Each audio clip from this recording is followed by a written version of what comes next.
Righteous Felon Craft Jerky is the official jerky of Belly Up Sports. For over a decade, Righteous Felon Craft Jerky has led the American meat snack revolution by concocting delicious, adventurous, U.S.-sourced jerky recipes for uncompromising carnivores across the country. With 15 different flavors to choose from, Righteous Felon has all jerky lovers covered, and by using promo code BELLYUP, you will get 15% off your purchase at righteousfelon.com. Do your taste buds a favor today and rip into a bag of Righteous Felon jerky. The English Premier League, the teams that are getting relegated. 20th place, Southampton. 19th place, Ipswich Town. 18th place, Leicester City. The teams that got promoted this season are getting relegated this next year. So, are getting relegated.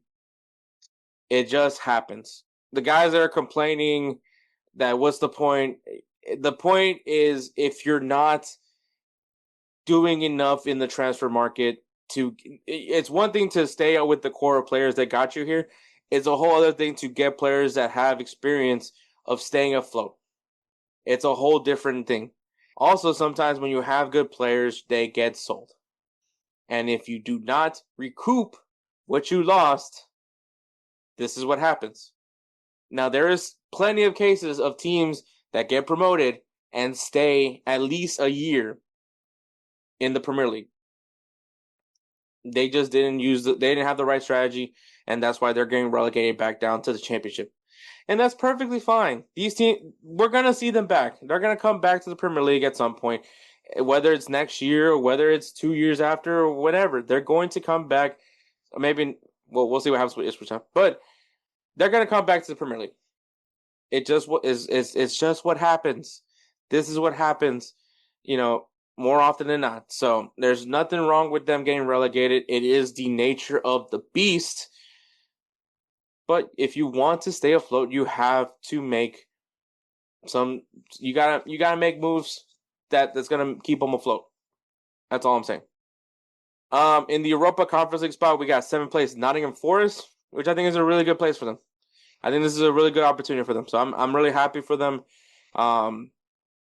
So, good spot for them. In 6th place, we got Aston Villa for the Europa League spot. Yeah, man, Manchester United, very controversial finish for them in the Manchester United game. But yeah, because of that, Aston Villa not going to the Champions League. A team that was very much in the Champions League conversation all throughout the season. And this is what happened. Now, to be fair, they let that lead slip away. To be fair. Just going to point that out. But yeah, Aston Villa going to be in the Europa League, which I think is a good place for them. I think it's a fine place for them. We'll see what happens with them though, because I think that there's rumors of Divo Martinez possibly leaving Aston Villa. So we'll see what happens over there for them, how they recoup losses, how they add new pieces to this team, especially with the Europa League, because the Europa League it's an opportunity for Champions League, just another opportunity for Champions League. So we'll see what happens there. Speaking of Champions League. They had 5 spots for Champions League. In 5th place, we got Newcastle United. So they're back in the Champions League. 4th place is Chelsea. Their return to the Champions League. Obviously, they have a shot at the Europa Conference League. So once again, by the time this episode drops, we'll find out whether or not they won it or not. 3rd place, Manchester City. So after getting just reamed by every team, they found themselves back in the Champions League spot. So, which I think is a good bounce back for them, especially as how stressful this season has been for Man City. I think to get themselves back in the Champions League spot is very commendable. 2nd place, Arsenal, which for the 3rd straight year, 2nd place. Always the bridesmaid, never the bride. I'm really hoping that they do something this transfer window, this offseason, to make this team a valid contender. That's all I'm going to say. They are rumored to get Rodrigo, but I don't know what the fuck that helps with. But besides just me being happy that my adopted son now plays for Arsenal. But we'll see. We'll see, man. I can't wait. I'm going to be intrigued because I think at some point, you're going to have to have Arteta be accountable. At some point. Do I think this is the point? We're getting very much so. Very much so. But they're in Champions League once again, so we'll see how that... Once again, it helps validate, any transfers that they want. They're going to have that Champions League to use as a selling point. So we'll see what happens there.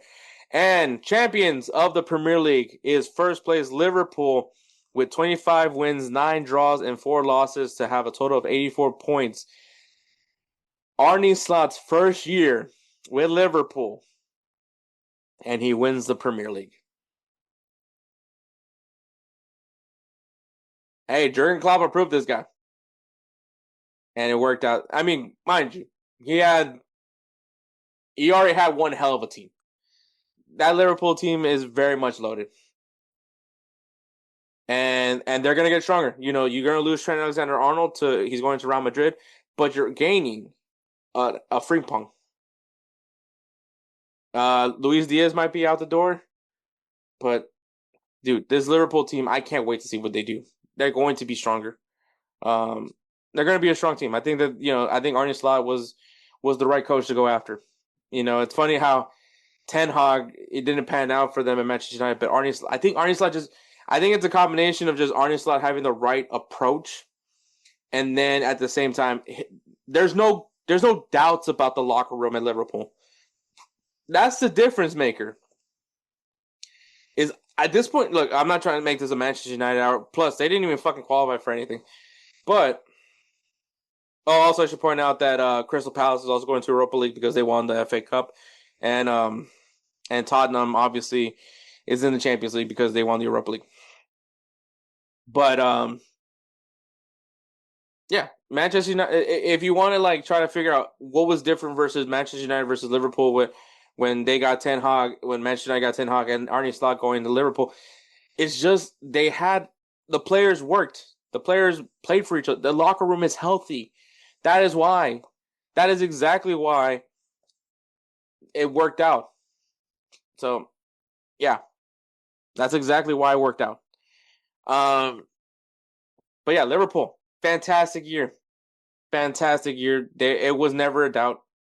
They had the lead and they held on to it. That's exactly what happened. Golden Boot winners, Mohamed Salah from Liverpool with 29 goals.